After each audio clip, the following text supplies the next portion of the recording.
Question: why does Japan have fewer Reiki practitioners than the rest of the world? That's an interesting question.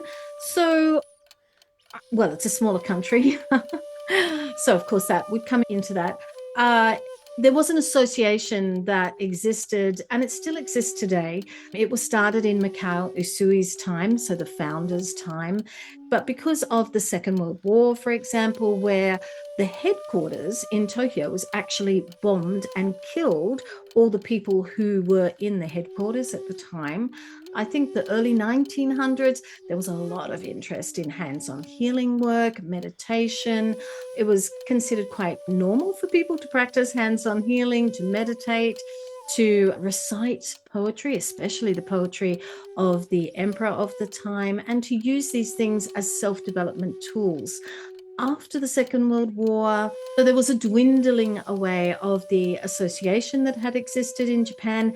And then when it came across to the West, eventually Western type Reiki came back to Japan. So it sort of did a circle.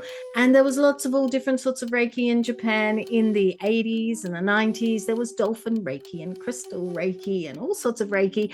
But the association had always existed. And then when we hit the 2000s, the millennium, there seemed to be a greater interest. I know I was interested in the history of the system of Reiki. So we started contacting people who taught in Japan from a traditional perspective.